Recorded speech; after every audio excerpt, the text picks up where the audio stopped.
Bismillahirrahmanirrahim.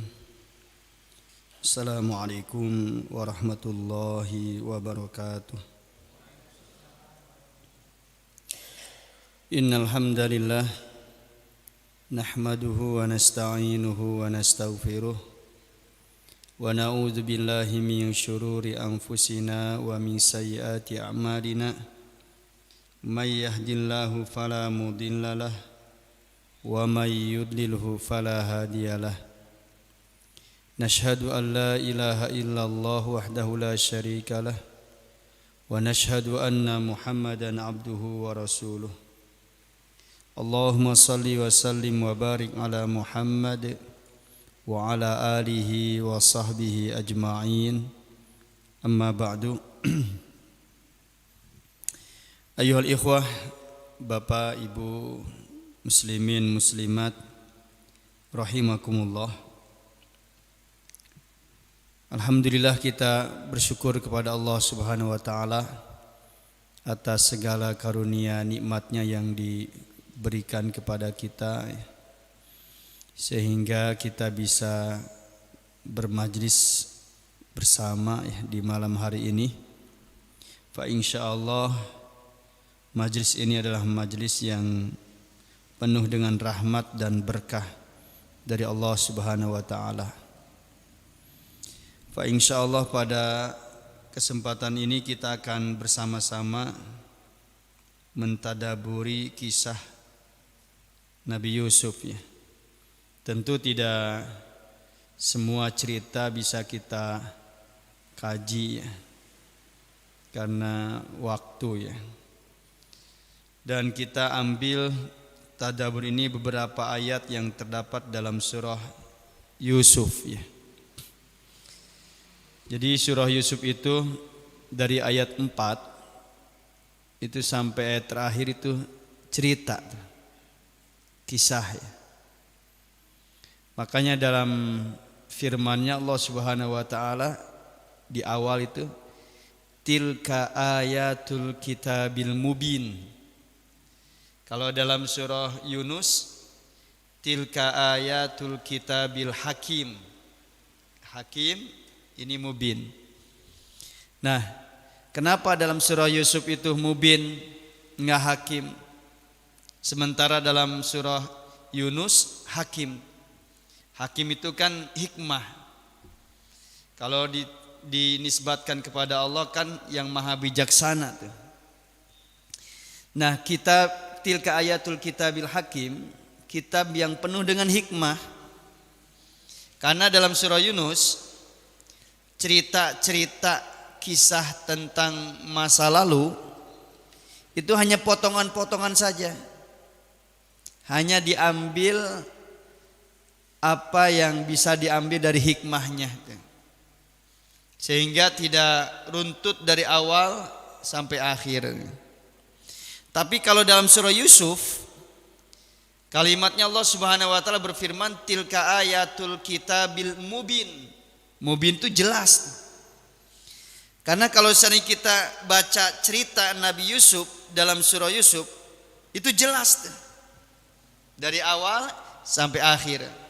Bukan seluruh kehidupan Nabi Yusuf dari lahir sampai meninggal dunia, bukan. Nggak mungkin kalau seandainya kehidupan Nabi Yusuf dari lahir sampai meninggal dunia tentu membutuhkan berjilid-jilid buku ya. Tetapi kisah inti tentang Nabi Yusuf itu jelas ketika kita membacanya dalam surah Yusuf ya. Nah, jadi bedanya kenapa dalam surah Yusuf pakai mubin sedangkan dalam surah Yunus pakai hakim ya.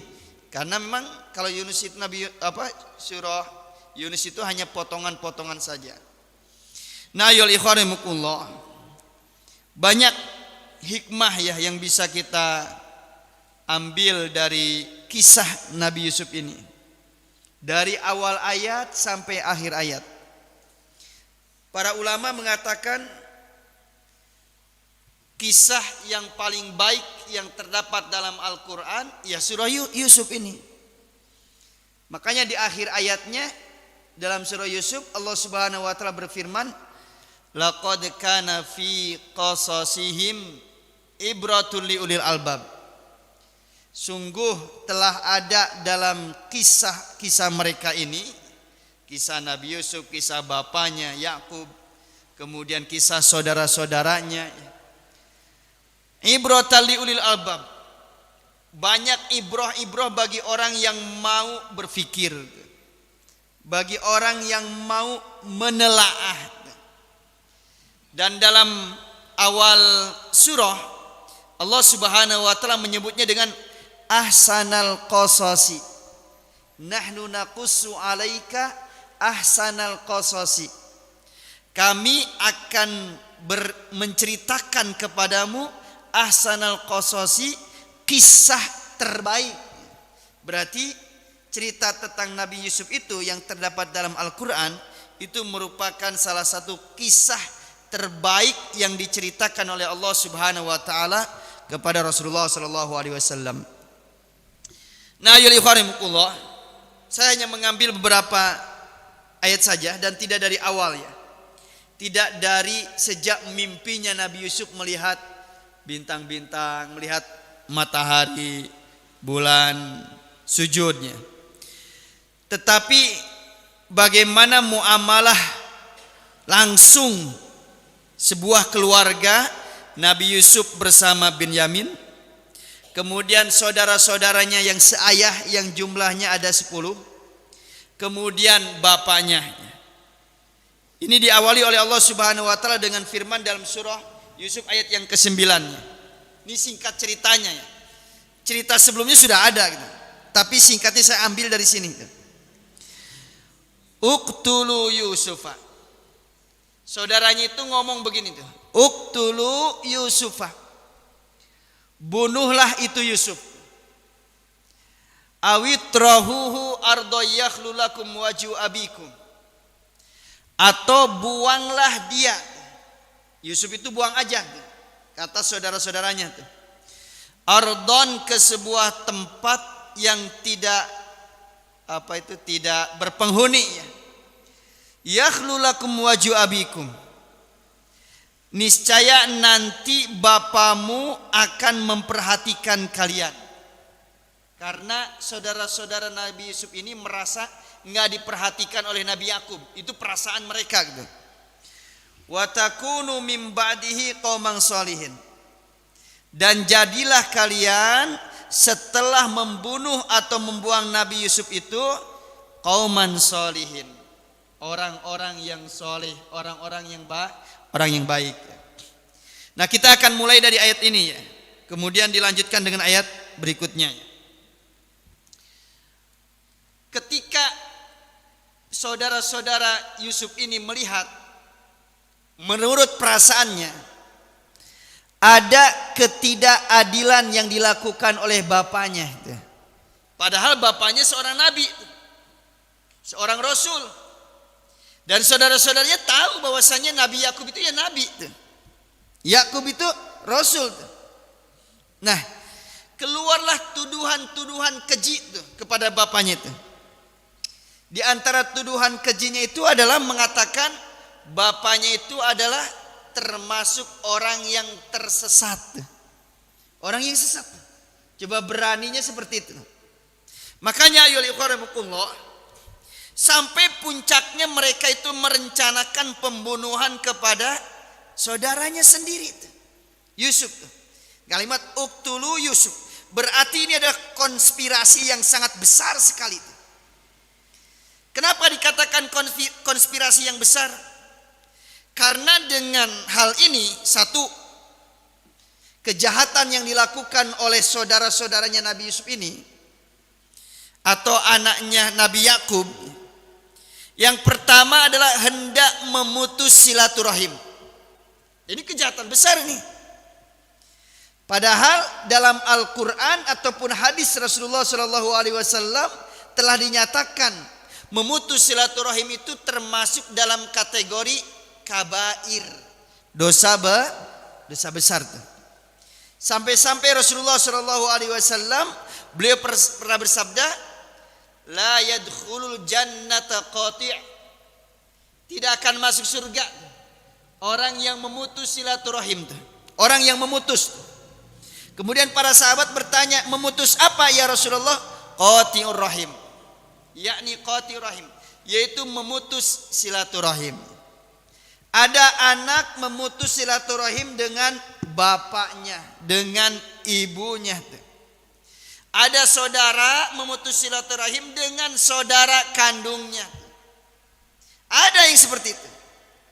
Bahkan ada saudara adik kakak, maaf ya, itu nggak akur tuh. Kalau mau ketemu itu dia suka, misalkan ya dari sana kakaknya naik motor, adiknya dari sini naik motor, nggak mau ketemu, dia akan cari jalan tuh, cari gang tuh, biar nggak bertatap muka tuh. Ini saya bukan nyindir di sini ya, di sini nggak ada nih. Ini di tempat jauh di sana ya. Ada orang yang seperti itu tuh. Qati'ur rahim tuh. Biasanya kalau qati'ur rahim, ujung-ujungnya biasanya ya. Biasanya ujung-ujungnya adalah urusan dunia biasanya. Mungkin urusan pembagian warisan. Mungkin merasa tidak ada keadilan apa yang diberikan oleh orang tuanya. Atau mungkin perkara-perkara yang lain tuh. Hasil usahanya dan lain sebagainya. Biasanya ujung-ujungnya kalau dirunut, kalau di tracking, biasanya ujung-ujungnya urusan dunia. Jadi pertengkaran antara saudara kandung itu ujung-ujungnya seperti itu. Bahkan pertengkaran antara sesama muslim, saudara iman, saudara akidah, itu kalau saya di tracking tuh umumnya biasanya urusan dunia. Waliyadzubillah. Kemudian ayyuhal ikhwanikumullah, Syekh Wahbah Az-Zuhaili beliau mengatakan, kenapa juga ini dikatakan konspirasi yang besar tuh? Selain pemutusan silaturahim, ini juga mengandung kedurhakaan kepada orang tua, terutama kepada bapaknya. Bagaimana durhaka 10 anak itu kepada bapaknya tuh. Kemudian mencoba untuk membuat makar. Durhaka. Padahal kalau seandainya orang itu berdusta saja, itu sesuatu dosa besar tuh. Lah ini sampai tuduhan-tuduhan keji itu kepada bapaknya sendiri tuh. Sampai mengatakan bapaknya tidak adil, bapaknya lebih cinta kepada Yusuf daripada kepada dirinya, dan tuduhan-tuduhan yang lainnya tuh. Kemudian konspirasi ini juga adalah hilangnya kasih sayang. Biasanya orang itu kalau dengan saudara itu kan suka ada sayang tuh, kasih sayang. Ini belas hilang tuh, sampai begitu teganya mereka merencanakan pembunuhan tuh. Berarti hilang tuh rasa kasih sayang kepada saudaranya. Dan puncaknya adalah mereka mau membunuhnya. Ini konspirasi yang sangat dahsyat. Nah, ya lillahimukullah. Maka diceritakan oleh Allah Subhanahu wa taala supaya orang-orang setelah mereka itu waspada dalam urusan itu. Jangan sampai persaudaraan menjadi renggang, kemudian biasa berbuat dosa. Ingat ya, sebuah dosa bahkan termasuk sebuah kedustaan akan melahirkan dosa berikutnya. Sebagaimana sebuah kedustaan akan melahirkan dusta berikutnya. Jadi kalau sebuah dosa belum mencapai kepada tujuan intinya, maka dia terus. Contoh saya contohkan. Orang misalnya berawal dari memandang yang haram untuk dilihat, untuk dipandang. Maka kalau seandainya dia menikmati pandangan itu, dia punya potensi besar akan melahirkan dosa berikutnya. Setelah memandang, dia berkomunikasi. Kemudian dia berkholwat, berduaan.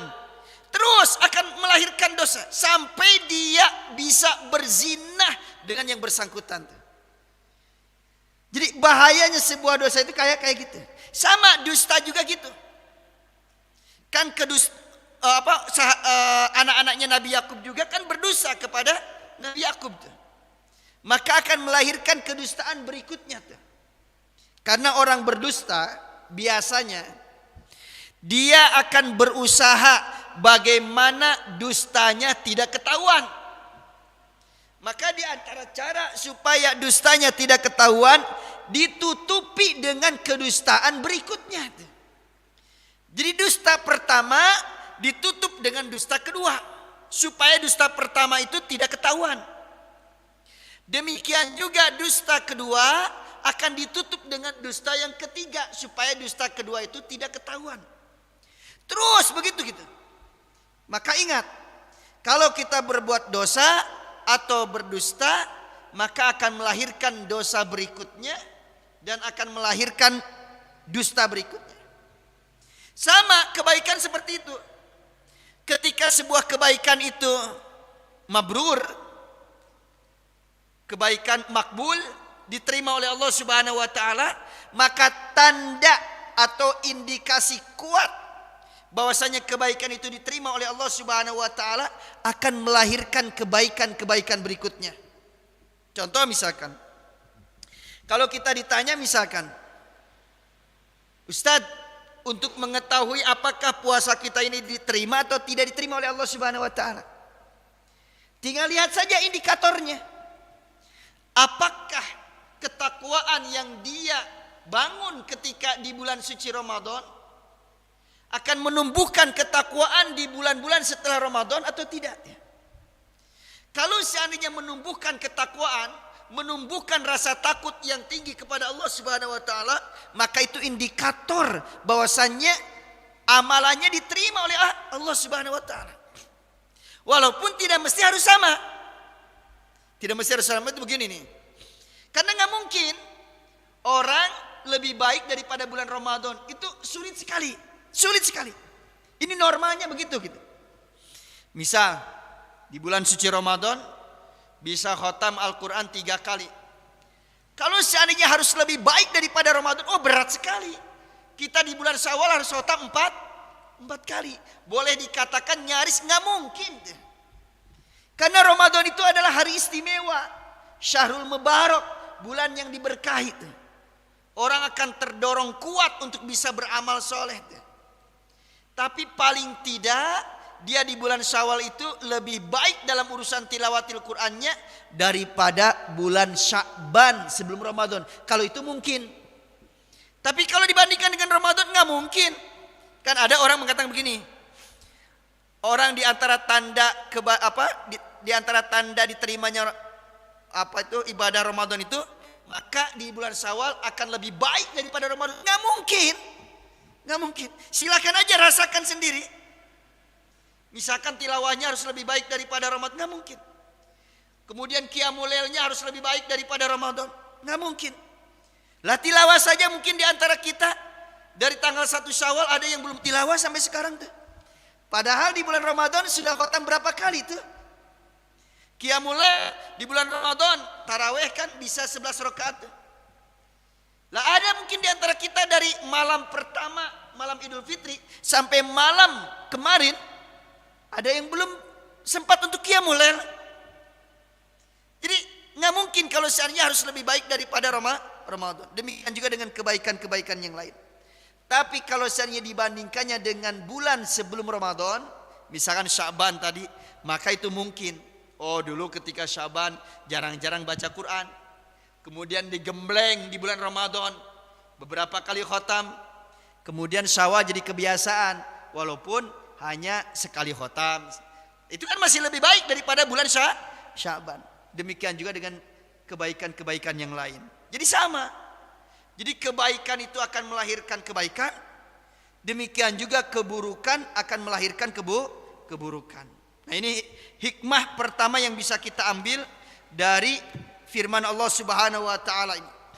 Jadi konspirasi yang besar, yang dahsyat yang akan dilakukan oleh saudara-saudaranya Nabi Yusuf ya. Kemudian yang kedua, hikmah yang kedua adalah terbolak-baliknya sudut pandang. Sudut pandangnya sudah terbalik nih. Apa yang dimaksud dengan sudut pandang terbalik di sini terkait dengan kisah Nabi Yusuf dan saudaranya?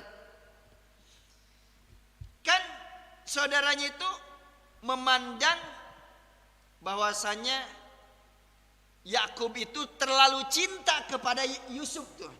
Kan pandangannya seperti itu. Kalau seandainya ini sebuah kesalahan, misalnya itu salah gitu. Nabi Yakub itu salah gitu. Apakah layak kesalahan itu dibalas dengan pembunuhan kepada Yusuf? Nggak layak. Makanya di sini pandangan mereka itu terbalik. Kalau itu sebuah kesalahan, palingkan itu kesalahan yang kecil tuh. Dianggap kesalahan yang besar. Sementara urusan membunuh itu perkara yang besar, dianggap oleh mereka perkara yang kecil. Kan ini jadi terbalik. Dan biasanya ahli maksiat itu pola pikirnya jadi terbalik. Ketika fitrahnya rusak. Saya contoh misalkan. Orang minum khamr atau ciu misalkan. Ketika fitrahnya masih bersih, dia merasakan apa enaknya ciu. Apa nikmatnya khamr? Nggak ada. Sudah bikin teler, pusing, kemudian pahit. Mungkin ya, ini saya yang bayangkan aja. Pahit, nggak enaknya, saking nggak enaknya, akalnya itu sampai rusak. Saking nggak enaknya. Mungkin pertama kali dia nyicipi, nggak enak tuh. Ketika fitrahnya masih ada tuh. Tapi terus dia lazimi, dia minum lagi. Lama-lama terbalik pikirannya tuh, pola pikirnya. Lebih baik minum khamr daripada minum kopi, begitu. Padahal kopi, teh baik tuh. Dia anggap sesuatu yang tidak baik tuh. Khamr itu tidak baik. Dia anggap sesuatu yang baik tuh.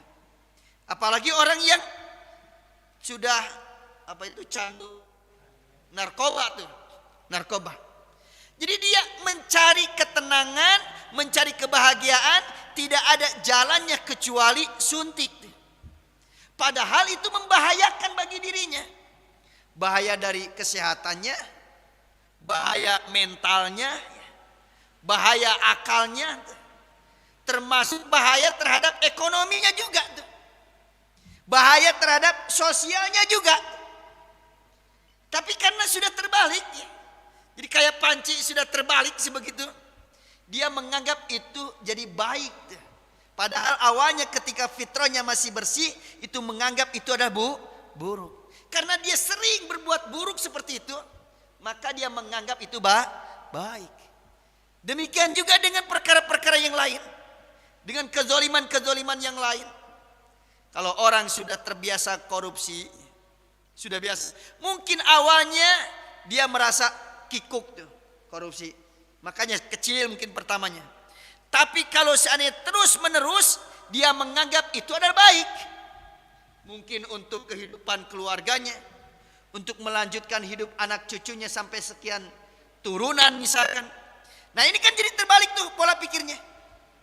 Akhirnya terbalik juga dalam urusan kemaksiatan. Misal contoh, maaf ini bukan ini aja mencontohkannya. Dia menganggap bahwasanya poligami itu buruk tuh, tetapi selingkuh baik. Awalnya ketika fitrahnya masih bersih, selingkuh itu nggak nyaman bagi dirinya tuh. Takut ini, takut itu dan lain sebagainya. Tapi ketika dia terus menerus melakukan hal seperti itu, dia merasakan kenyamanan dengan hal tersebut, sehingga keluarlah lebih baik selingkuh daripada poligami. Kan jadi terbalik. Nah awalnya dari sana. Jadi jangan coba-coba ketika kita mau mengotori fitrah. Makanya kata Rasulullah SAW, orang berdosa itu oleh Allah Subhanahu Wa Taala akan dibikin titik hitam itu dalam hatinya. Berdosa lagi titik hitam, berdosa lagi titik hitam. Terus Yang asalnya tadi putih, hitam legam itu semuanya. Tapi kalau seandainya dia bertaubat kepada Allah Subhanahu wa taala, maka bersih kembali itu. Hitamnya berkurang. Seperti itu. Kayak kalau seandainya kita punya air di aqua atau di gelas besar, air berwarna. Kemudian kita celupkan air putih. Terus ini bagaikan taubat ini. Dan ini air berwarna ini adalah bagaikan dosa. Semakin banyak air yang masuk, lama-lama putih enggak itu air? Putih tidak?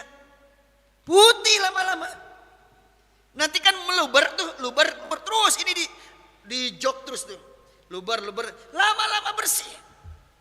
Nah, demikian juga hati ketika dia itu berdosa, kemudian ada titik hitam, buang titik hitam itu, bersihkan titik hitam itu adalah dengan taubat, dengan istighfar kepada Allah Subhanahu wa taala. Maka fitrahnya akan kembali. Tapi kalau seandainya semakin legam, semakin pekat hitamnya, maka fitrahnya semakin hilang. Waliyadzubillah. Sehingga pola pikirnya akan menjadi berubah. Yang baik jadi buruk, yang buruk dianggap baik. Yang batil dianggap hak, yang hak dianggap batil. Banyak orang yang punya pikiran seperti itu. Ini hak dikatakan batil. Ini batil malah dikatakan hak ya. Nah, ini pola pikir saudaranya Yusuf ini terbalik. Jadi kalau seandainya menganggap itu sebuah kesalahan gara-gara Nabi Yakub itu terlalu mencintai Yusuf, itu kesalahan kecil. Kalau itu sebuah kesalahan kecil. Dan ini sebetulnya bukan kesalahan.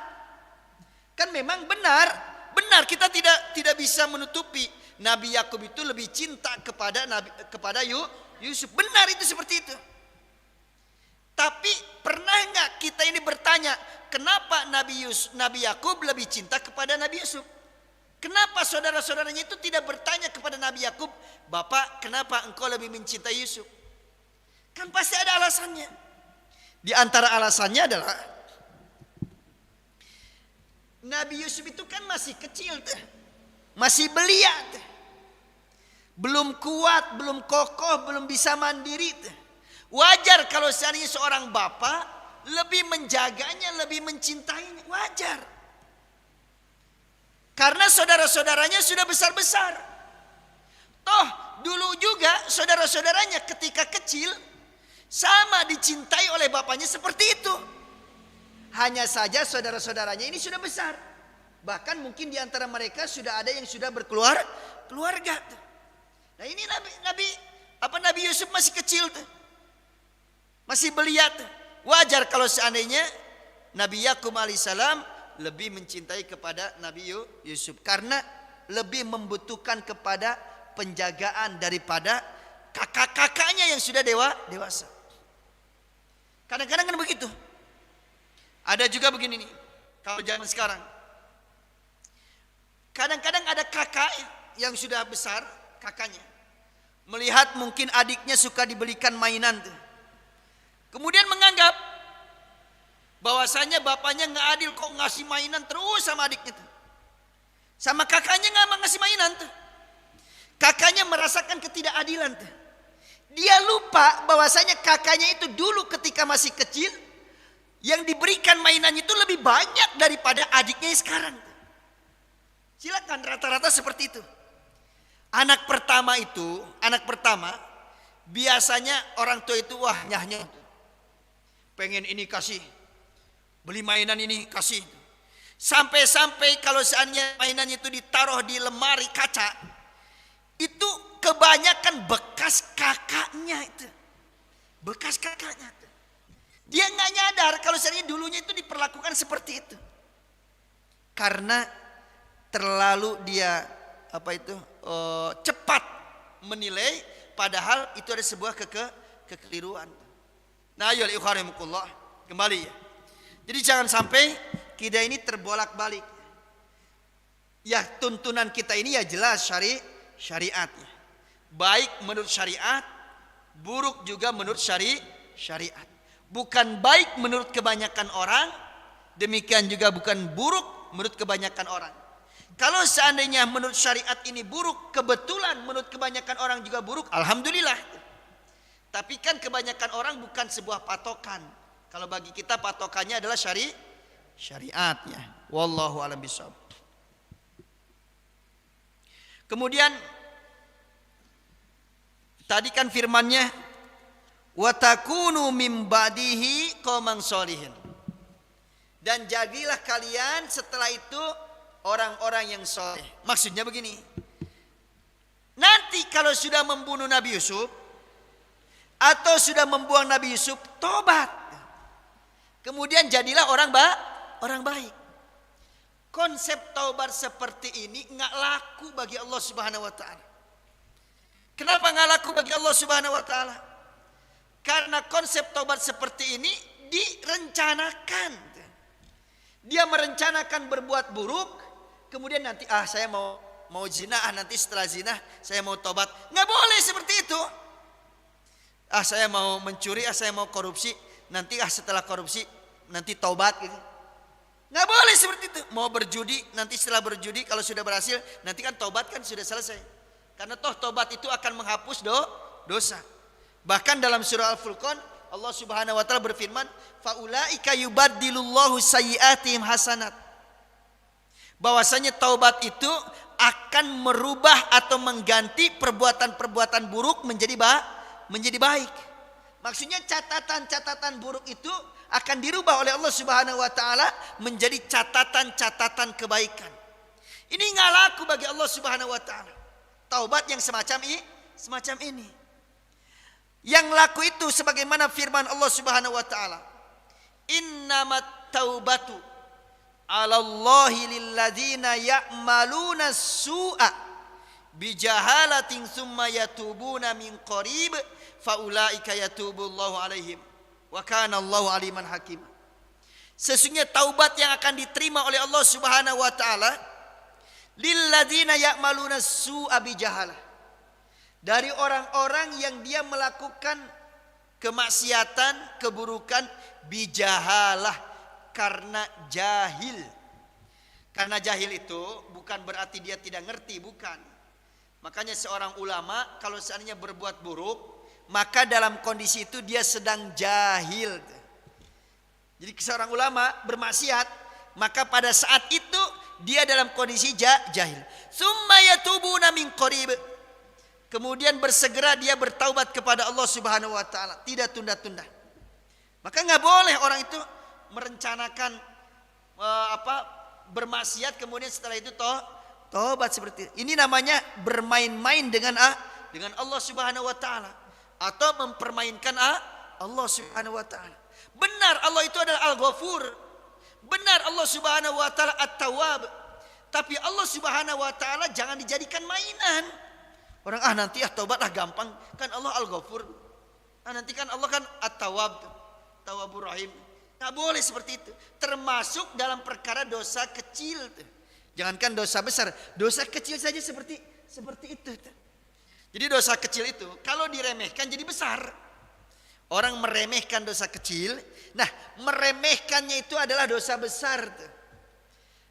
Dosanya yang akan dilakukannya kecil, tapi gara-gara peremehan, meremehkan itu menjadi besar. Maka ya ikhwanakumullah, kalau taubat ya jangan seperti itu. Jadi kalau seandainya orang terpeleset, ya manusia itu nggak mungkin selamanya lurus, nggak mungkin. Mesti ada keterpelesetannya, namanya juga manusia, bukan malaikat. Tetapi ketika terpeleset dia bersegera bertaubat kepada Allah Subhanahu wa taala. Kan dalam hadisnya begitu ya. Kullu bani Adam khata'un, kan begitu kan? Wa khairul khata'in at-tawwabun. Setiap bani Adam itu adalah khata'un. Khata'in itu suka berbuat salah tuh. Wa khairul khata'in at-tawwabun.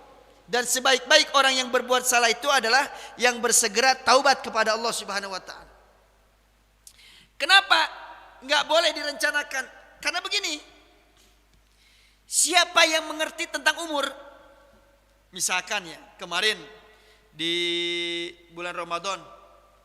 Ada alhamdulillah ada yang masuk Islam kan di bulan Ramadan tuh. Ada Dr. Richard kan begitu ya. Ada Dr. Richard. Kemudian ada juga yang artis itu siapa tuh? Siapa? Ruben ya. Ruben ya.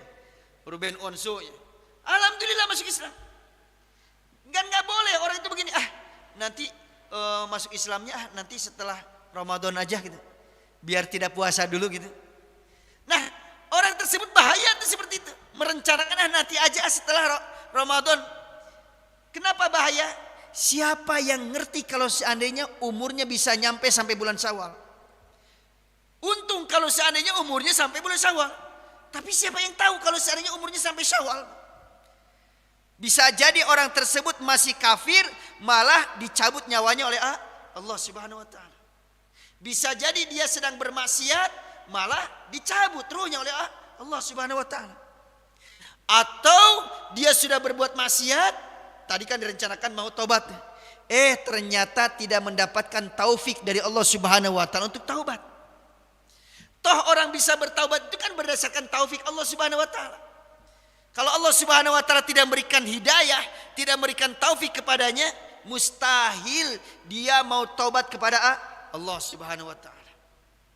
Yang ketiga bahayanya adalah dia bertaubat dalam kondisi di mana taubat sudah tidak diterima oleh Allah Subhanahu wa taala. Contohnya Firaun tuh.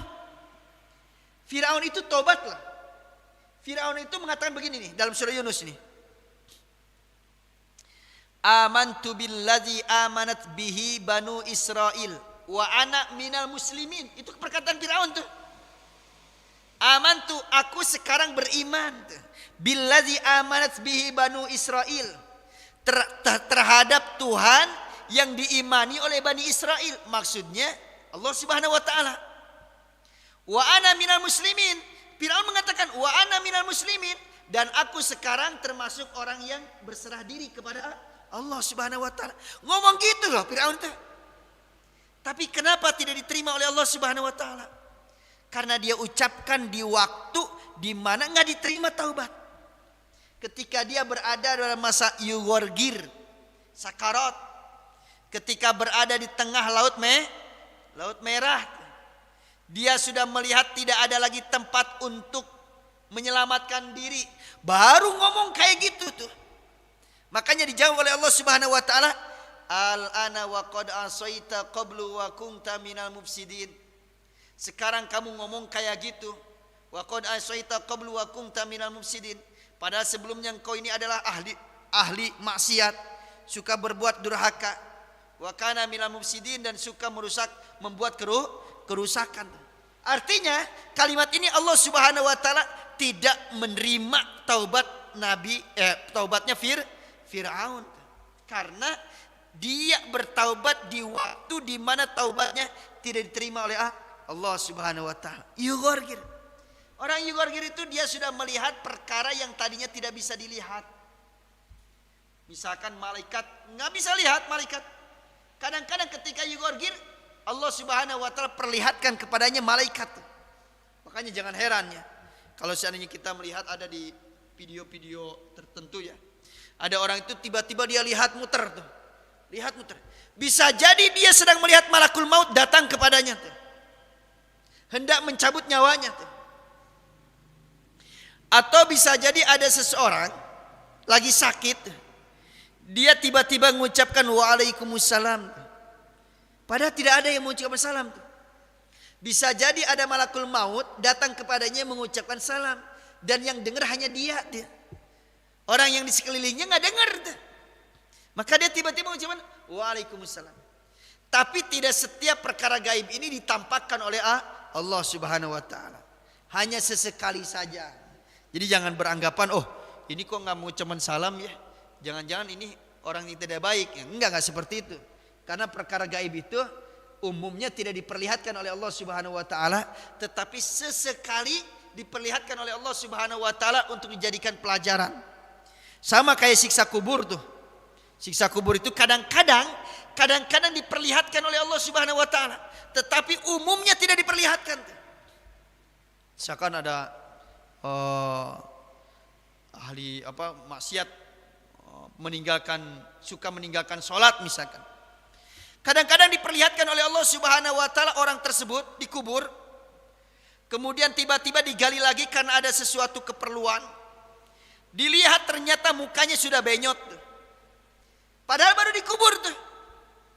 Sudah ngekaruan mukanya. Nah, kadang-kadang diperlihatkan oleh Allah Subhanahu wa taala. Tapi bisa jadi ada orang yang tidak pernah melaksanakan sholat, dikubur, kemudian digali lagi, kok biasa aja jasadnya. Umumnya seperti itu. Karena ini perkara gaib. Cuman sesekali diperlihatkan sebagai tazkirah, sebagai pembelajaran. Demikian juga dengan dosa-dosa yang lain, zina, riba, berjudi dan lain sebagainya. Kadang-kadang diperlihatkan oleh Allah Subhanahu wa taala, walaupun seringnya tidak diperlihatkan. Nah, ya liqarimkullah. Kemudian itu terkait dengan pandangan yang salah dalam bertaubat. Berikutnya adalah kita ambil dari hikmah dari ayat ini adalah diterimanya taubat pembunuh. Artinya aslinya orang itu misalkan pembunuh, pernah membunuh orang. Kalau misalnya dia bertaubat dengan taubat nasuha, pantas layak untuk diterima oleh Allah Subhanahu wa taala.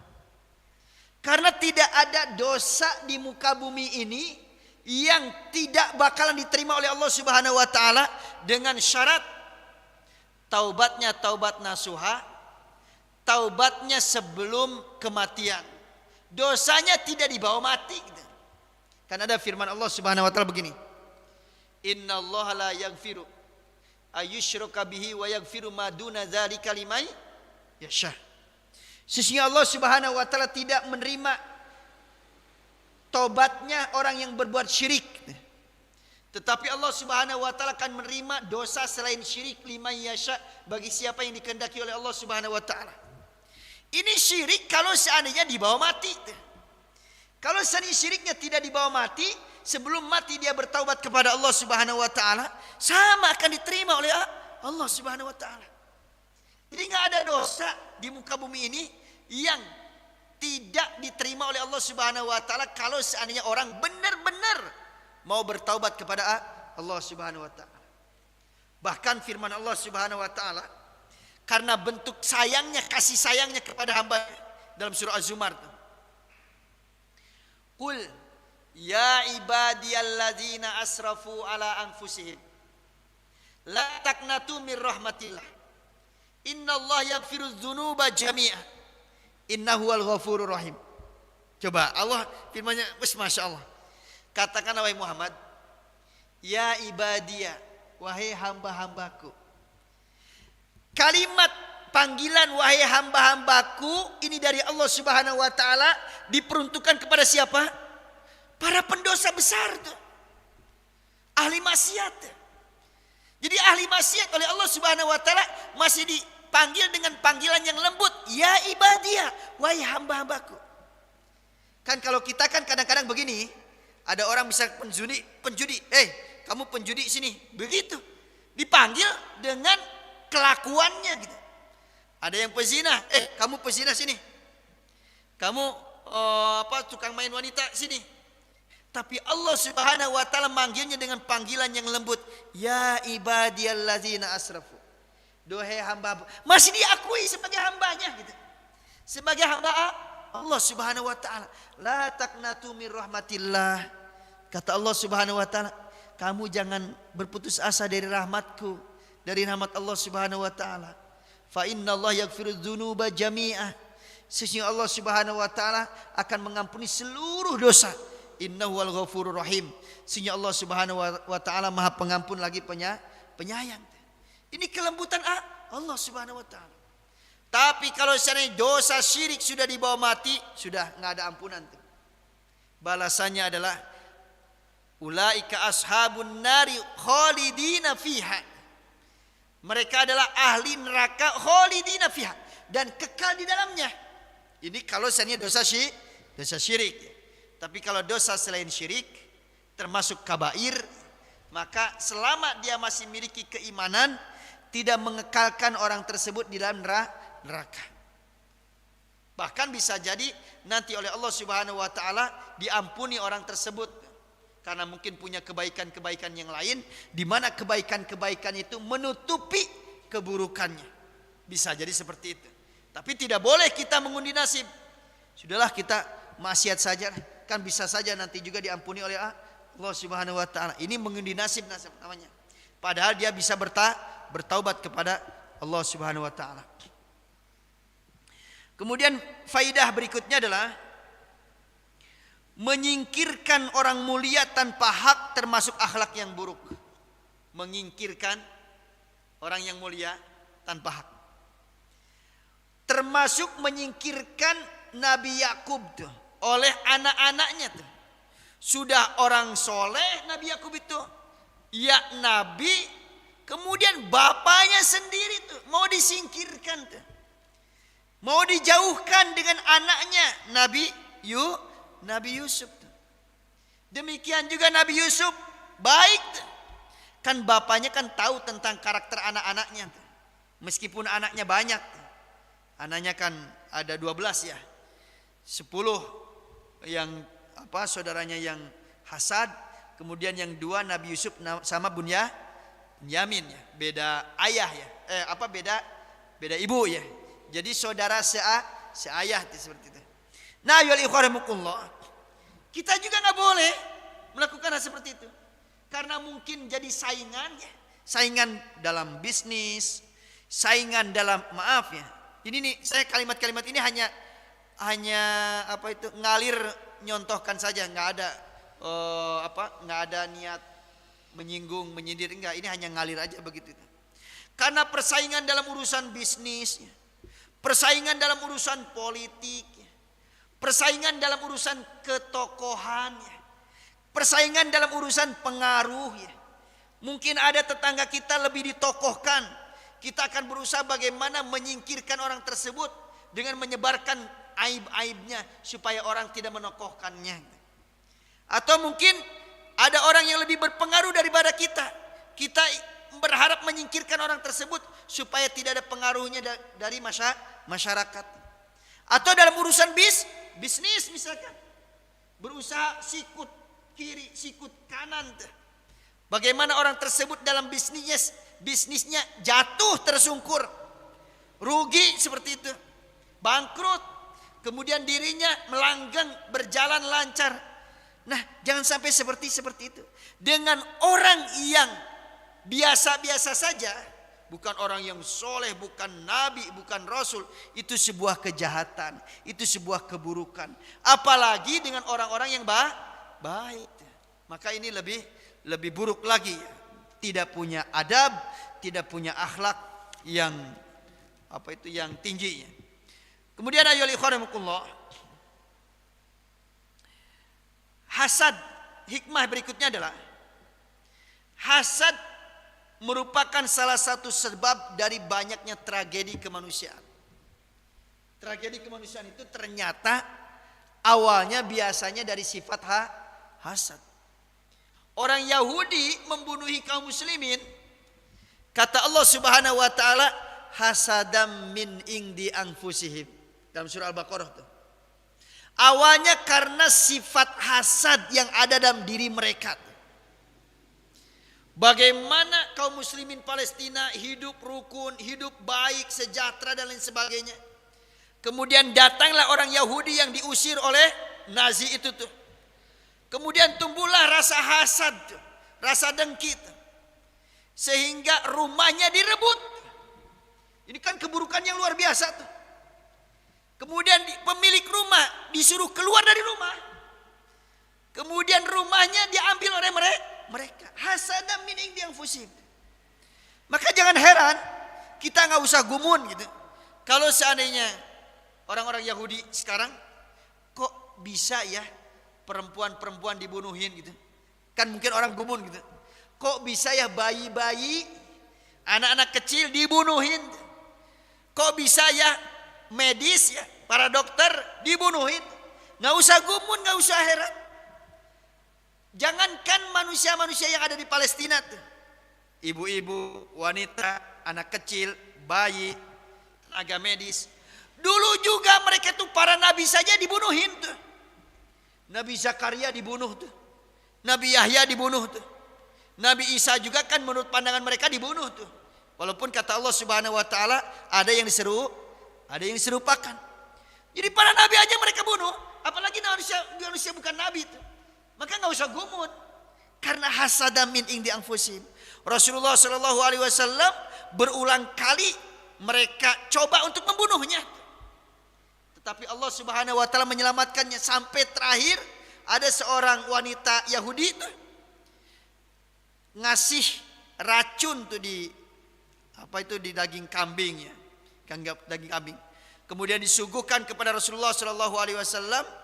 Kemudian Rasulullah sallallahu alaihi wasallam sempat menggigitnya tuh.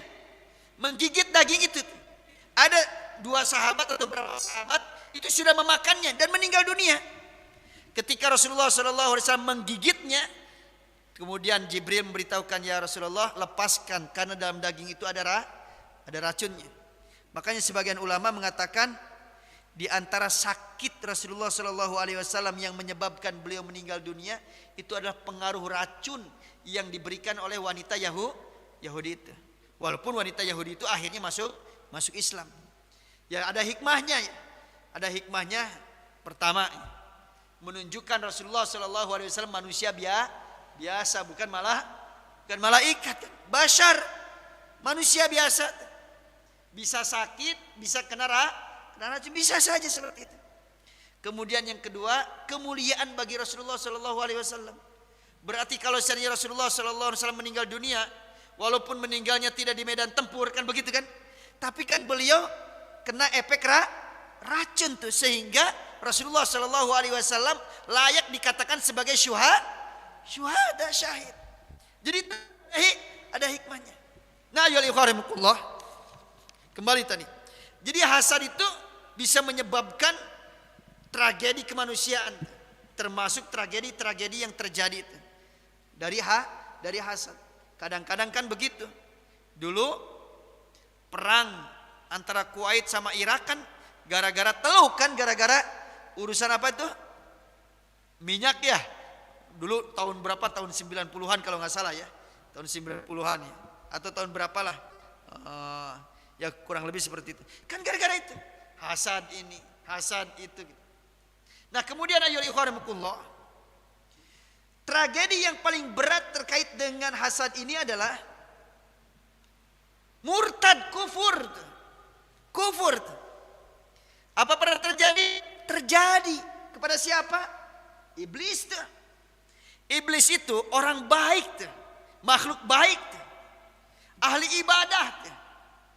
Sampai-sampai dia saking ahli ibadahnya itu digolongkan seperti malaikat. Digolongkan seperti malaikat, padahal bukan malaikat. Iblis itu adalah jin, kana mina jinni. Dia itu termasuk golongan jin. Kan dalam firman-Nya begini. Wa iz qulna lil malaikatis judu li adama fasajadu ila iblis. Firman-Nya enggak begini. Wa iz qulna lil malaikati wa iblis, kan bukan enggak begitu. Tetapi wa iz qulna lil malaikatis judu. Padahal yang diperintahkan sujud itu bukan hanya malaikat, tetapi juga siapa? Iblis. Saking miripnya itu iblis dengan malaikat, sampai-sampai tidak disebutkan lagi kalimat iblis. Saking miripnya ketaatannya kepada Allah Subhanahu wa taala. Fasajadu illa iblis. Kemudian tumbuhlah rasa hasad, dengki iblis kepada Nabi Adam. Masa aku harus sujud kepada Nabi Adam? Padahal aku ini lebih mulia daripada Adam. Ana khairum minhu, aku ini lebih baik daripada dia. Kan hasad awalnya tuh. Sampai aba wastakbara wa kana minal kafirin. Menolak, kemudian sombong, kemudian menjadilah orang kafir gara-gara hasad. Di muka bumi ini pembunuhan pertama terjadi gara-gara hasad. Qabil kan hasad kepada Habil tuh. Sampai-sampai saudara kandungnya sendiri teganya dibunuh oleh Qabil. Awalnya apa? Ya hasad. Maka bahayanya hasad itu kayak seperti itu. Nah demikian juga bahaya-bahaya lain daripada hasad itu. Maka ayo ikhwanikumullah, hati-hati terkait dengan urusan hasad ini. Kemudian hikmah berikutnya yang bisa kita ambil adalah, kan kalimatnya dalam ayatnya begini. Yakhlulakum waju abikum. Supaya perhatian bapamu itu tertuju kepada kalian. Masih kepada yang 10 orang itu. Nah, kita ambil hikmahnya. Di antara kebahagiaan dan harapan besar seorang anak adalah mendapatkan perhatian seorang bapak. Jadi sesibuk apapun seorang bapak, ini hikmah bagi kita. Sesibuk apapun seorang bapak, sempatkan bisa ngobrol, bisa berkomunikasi, bisa bareng dengan anaknya, perhatian terhadap anaknya. Karena di antara yang diharapkan oleh anak itu bagaimana dia mendapatkan perhatian orang tua.